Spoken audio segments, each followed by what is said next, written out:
From SBI's Executive Briefing Center in Dallas, Texas, the most watched and listened to content in B2B sales and marketing, it's the SBI Podcast with your host, Matt Shares. Welcome to SBI TV, a weekly show dedicated to helping you make your number. Today we're going to demonstrate how to orchestrate a world-class customer experience. My name is Matt Shares. I'm the CEO of SBI. I'm also your host. So why this topic? The world is being overtaken by the concept of customer experience. And if you think about what happens in B2C companies, those trends, those behaviors, and what you see happening make their way into B2B. So I'm very fortunate to have joining me in the studio today, Doris Raimundi, who's the SVP of Customer Advocacy for the Consumer Banking Sales and Support Division of U.S. Bank. Welcome to the show, Doris. Thank you for having me. I tried to say that title quickly 5 times. You did a good job. I got tripped up, but I got through it once. But I would love for you to introduce yourself to the audience, a little bit about your role, and then we're going to jump into the show. Sure, happy to. So for customer advocacy, I report in the consumer banking side of the house, and we provide a variety of services to our customer. I'm specifically involved in the servicing aspect. Yep. So mortgage product, the servicing of our auto loans, our automobile leases, and things like that. Got it. Mm-hmm. One of the reasons why I was excited to have you on the show is the trends of business to consumer that make their way into business to business. And the concept of customer experience is something that's on the topic of every CEO that we talk about. It's a multi-function problem: marketing, sales, customer success, customer advocacy. So I guess to start, how do you define the customer experience? Yeah, that's a great question. The customer experience is one of perception. And it's the perception of the individual, right? You know, not only are we involved in providing a product, providing a service to that customer, but you and I were both consumers of that as well. So client experience is about how your customer perceives your brand. So I'm in sales. So let's say I'm at U.S. Bank. I'm in sales. I bring a new customer into the organization. The role of your team in advocacy relative to your definition around perception. Talk a little bit about that. And for those that are listening and watching, I want you to pay attention to the concept of what I like to call the emotional narrative. You call it perception. Yes. Like, how are you making me feel? So talk a little bit about those specifics after sales does their thing. Yes. Well, one way that I like to think about it is in the context of a relationship, right? We grow up watching our relationship of our parents, and I think of it this way. When I think of what happens on the sales side of the organization, that's the fun stuff. That's the dating, right? Maybe you fall in love at first sight, and you decide to jump in and get that product, engage in that service, right? What comes after the dating? You get married. Yes. You decide this is it for you, right? Yes. This company's the one.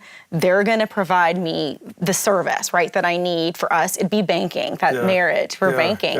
Servicing, we are the marriage. Well, what happens in that marriage? Hopefully, what we can all agree on is we want a long and happy marriage. We want a long relationship, right? But there's varieties. You can have your ups, you can have your downs. And so what we do in servicing is important for sales for a variety of reasons.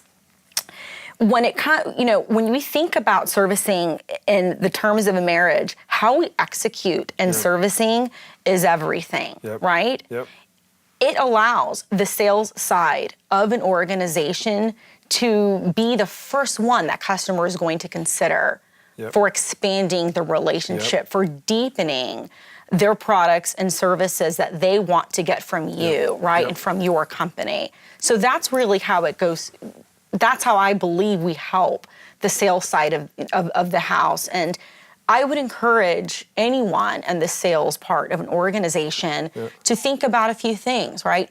When is the last time they spoke with a customer directly, maybe without the filter of their client relationship manager, right? How is a servicing relationship going? What is difficult about servicing your product, right? There's realities operationally that we have to face. One I like to think about in banking is right, is escrow. We have our loan officers at the beginning who are very engaged, do a great job with saying, this is the mortgage for you, this is the product. Fantastic. Yeah. Well, a year down the road, when it's time to analyze the escrow, that can be a point of confusion. Sure. And how we treat that point of confusion, it's an opportunity, the customer experience, to impact that perception positively, or we could impact it negatively. Very good. Okay, so last question in this segment. What are the big initiatives that at the start of this year that in your group that you guys were taking on relative to the concept of customer experience, customer advocacy? Sure. Well, one thing we're incredibly proud of that we did roll out in January this year was our U.S. Bank mobile app. And I checked this morning on the way here to the studio, and it's a good solid 4.8 rating. A lot of work went into that. Yeah. We're very proud of that. Without going into a lot of specifics of exciting things we're working on that I can't talk about, right? It really comes down to evaluating all of the different channels that we're going to be providing to our customers. And I think we'll get into that later as well, but that is exciting. Our individuals, our customers, they want individual experiences. Banks can no longer just offer one channel that we push all of our customers to, whether they want it or not. Got to have multi-channel. So was the premise behind the app a reaction to enough feedback coming from customers or looking at competitors, whatever the case may be, saying, we haven't given this mobile, easy to use, easy to operate, like whatever those reasons were. Right. Was the app in reaction to creating an experience for the customers because you were unable to without? Okay, so I love that. So takeaway for the audience before Doris and I head to our second segment is the impetus to create, whether it's digital experiences, whether it's one-to-one experiences, whatever the case may be, the concept of the emotional narrative. Doris called it perception. Different people say different things, but how you make me, a customer, feel in the consumer world, now translate that in B2B. I'm buying a piece of software. What is my feeling? And if I'm selling that software, do I really understand what the customer is experiencing, both emotionally and also the business outcome? So in the second segment, Doris and I are going to dive a little deeper. We're going to talk about digging into how you understand the impact that your efforts are having and how you might be able to translate some of that. So, Doris, knowing that, what makes a great experience varies by different customers. We touched on this a little bit earlier, and for us in banking, it is a recognition that our technology has evolved. Think about your banking relationship 10 years ago. Maybe you had a website where you had yet another password you had to remember. Things have evolved. The way we consume technology today is changing incredibly fast. What does that mean? It means a variety of things. One, we want to bank differently. So an organization that only offers one delivery channel may really be impacting their customer perception pretty negatively, right? That's not a great client experience. So it's what we see happening now in banking is an acceptance, right? An acknowledgement that multi-channel delivery is really critical to strengthening that customer experience. So knowing that, how do you recommend that one assess their team's capabilities to be able to deliver on this enhanced, much more intimate customer experience that you've recognized people want? I would encourage people to not do it alone. Don't do it in a silo. And here's what I mean by that. Data is very important. You have to really understand where you are at, and you have to understand where you want to be, right?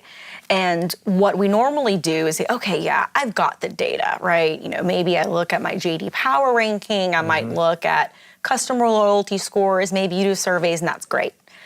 We then like to bring out the jump to conclusion mats, and then we assume, right?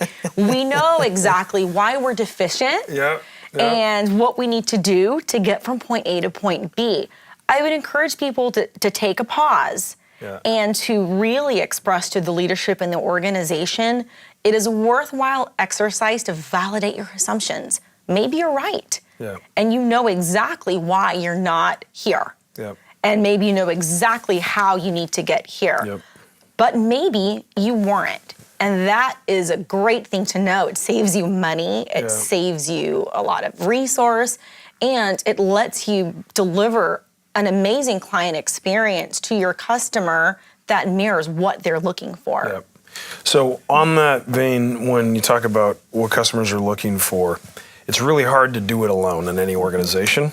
And for many of the folks watching this show, they think about the role of product, the role of marketing, the role of sales, the role of customer success in creating this integrated customer experience.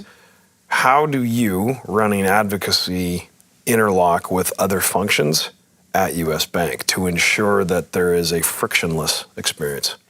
Yeah, absolutely. This is where it goes. I go back to understanding how dangerous silos can be in any organization, but it's not atypical, right? Banks are very similar to many large organizations, healthcare, et cetera, where silos are easy and they happen in the most well-intended, circumstances, you acquire, right? So breaking out of those silos is really, really important, ensuring that you have internal resources that you can leverage at an enterprise level is really important. And that's something we experience at the bank. We've brought some amazing resources internally that help us understand our client experience better every day. And not just talking to yourselves, right? If all we do is talk to other bankers, we live it, we see it, we breathe it every day, our customers don't just compare US Bank to X and Y and B Bank. They compare us to the services they get every day. Maybe they're comparing us to Target, to Amazon, to Uber. So bringing people in-house that have expertise outside of your own industry is very valuable. If you don't have that, that's okay. Again, know when you need to get help, right? Know when you have experts that can infuse your organization with customer experience, customer success journeys is important. And that was unplanned, but I almost felt like Doris just gave a nice plug for SBI on the bring in the outside provider. So of course I'm having a little fun. So in this last segment, Doris and I are going to talk a little bit about ongoing maintenance and what do you do to sort of keep iterating? Because one thing that when people are starting to make this journey around customer experience, it's going to be changing. There's going to be a lot of insights coming at you and a lot of challenges saying, is it time to change? How do I know? What's the right pace? So I guess, Doris, how do you think about where you get your inspiration, where you get your insights, when you know it's time to pivot the organization to a certain, to a different focus point? Yeah, I'm very fortunate that part of my role is overseeing our executive complaints. And that is personally where I get a lot of inspiration for that. Talking to customers, not a week goes by where I will not personally speak with a customer who's not happy about something. I read their letters and their emails and their tweets, and I read how we respond to those. And so we have a very open communication channel for analyzing and understanding what our customers are looking for. They're the best source of data you could possibly get. They're the ones that will tell you, okay, it's great, this is where you are for a bank. However, I can order shoes faster and easier, right? Well, that's great to know. Maybe we need to understand how they're ordering those shoes. Yeah. So let's talk about that. One of the challenges that many, and I see this with CMOs and CEOs in B2B companies, is if you think about the real-time element of somebody going to Yelp, right? Somebody going to Twitter, right? Somebody going to insert name and talking about a consumer experience, whether you liked the restaurant or you didn't, whether you had a good experience at Starbucks or you didn't, whether you had a great banking experience or you didn't, it's all real time. What we're seeing progressive B2B companies doing is creating those platforms and creating that closed loop in the communication channels, like an app, where if I'm engaging with your software, right, in some form or fashion, I'm putting real-time expertise, but I'm also got the listening channels from a customer success, customer advocacy group in B2B. How do you, give advice to folks in the B2B world to think about customer complaints and closing the loop on that? Because in the consumer world, you live and die by the hour. So talk about that. Yeah. Don't be afraid to know what you don't know. That's probably the biggest advice that I can get. Yeah. You really have to ask a lot of questions, and as much as you can, get unfiltered feedback from your customer, B2B customer, B2C customer. What we do a lot in servicing, a lot of our customers, we are not only our amazing borrowers, but it's our internal partners as well. We consider them our customers. So it's not just about getting feedback from the end consumer. It's getting feedback from all of those different channels and all of those different mechanisms. That will frame your narrative. It will help you understand when it is time to pivot. Yep. It will help you understand breakages, right? Yep. That could lead to a divorce in that marriage, which we don't want. Yep. And it really can help you think about potential negative experiences that are real time as opportunities to be amazing. I mean, there's many companies today doing a fantastic job with that. They take an unhappy person that goes to social media, they nail it, and next thing you know, they've cemented loyalty for life. Yeah, very good. All right, so my last question, you talked about loyalty. I guess, give me maybe one or two of your best examples around cementing, I'll use your term, loyalty for life. Oh boy. I don't know if they're the best, but I'll give you two recent ones. Okay. Fire away. Fair enough, right? So one was a fantastic example, so I have no issue mentioning them, and it was Overstock.com. Simple order. One of the first orders I ever did with them not that long ago, got some sheets. I got them, there was something wrong with them, and I immediately thought, what a hassle, right? Having to navigate the site, it was easy. It was incredibly easy. I didn't have to do anything. They said, keep them, donate them, send you another one. I'm hooked, right? Wow. I got married, right? Yeah. So, I ordered some patio furniture. I immediately thought of Overstock. Good to go. Another experience, this was just this week. Company I had purchased, let's call it a stationery company, won't name names. Yep. I had been buying their products for over 10 years, never had a problem. I got a deficient product and I thought, oh, this will be easy. It was not easy. In fact, they sent me a bill 4 months later charging me for a replacement they sent me. We got divorced. So those are just two stories I can think of. Doris, this is fantastic.